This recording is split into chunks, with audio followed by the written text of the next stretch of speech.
Greetings everyone, welcome to your own channel. Anuj Mishra GNS Labs. We are doing DPPs and PYQs on topic thermodynamics and thermochemistry. बहुत important topic होता है. Exams उठा के देखोगे JEE भर के questions आते हैं यहाँ से. चलिए शुरू करते हैं. क्वेश्चन नंबर 1 आपकी स्क्रीन पे आ चुका है और इन क्वेश्चन को करते समय ध्यान रखिएगा. पॉज करके आप देखोगे तो और फायदा होगा. नहीं, क्वेश्चन देखो, सॉल्व करो, आंसर देखो, सोल्यूशन देखो, नेक्स्ट क्वेश्चन पे जाओ. That can be the even valuable method. Question 1. 2 moles of an ideal gas is expanded isothermally and reversibly from 1 liter to 10 liter at a 300 Kelvin. The enthalpy change for this process पूछा गया. देखिए ध्यान रखिए, आपको process लिखा है isothermal reversible. Note कर लो इसको. आइसोथर्मल रिवर्सिबल गैस का delta H0, delta U0, delta E0, right, ये सब आपको पता होना चाहिए. सो ये zero value, right. And delta PV is also zero because delta H is delta U plus delta PV, तो वो भी zero हो जाएगा. Question 2. A gaseous system changes from state P1 V1 T1 to P2 V2 T2 to P3 V3 T3 and finally from C to A. The whole process may be called as, right? क्या बोलोगे इसको?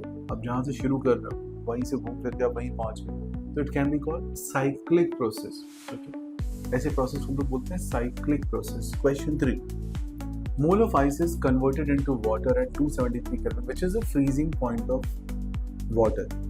Entropy of water solid and water liquids are given. Enthalpy change for the conversion आपसे पूछा गया. Entropy is given है delta S value given, तो delta S निकाल लो सॉलिड टू लिक्विड के लिए 60.01 माइनस 38.20. जैसे ही डेल्टा से आ गया आपको चाहिए अब यहाँ पे delta H. Delta H is T delta S 273 into the difference. तो सॉल्व करके आपको नंबर मिल जाएगा option B 5954.13.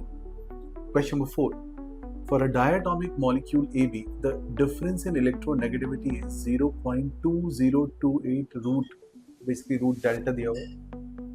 The electronegativity is of fluorine and chlorine are 4 and 3 and the bond energies are given is 38 and 58.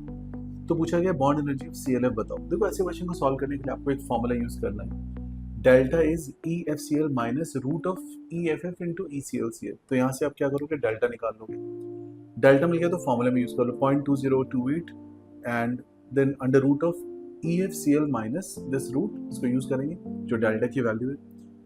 आपको solve करते समय ध्यान रखना, अगर आप किलो कैलोरीज में जा रहे हो या किलो जूल्स में जा रहे हो तो वैल्यूज को आप ध्यान रखोगे. अगर 0.2028 यूज कर रहे हो तो आप किलो जूल्स में जा चुके हो.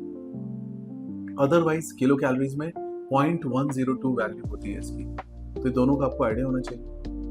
इसके बेसिस पे आप एक क्वेश्चन सॉल्व कर सकते हैं. आंसर सॉल्व करने पे आएगा option number A 71.26. I hope you understood all these questions. Please keep watching, liking, subscribing and sharing. Thank you.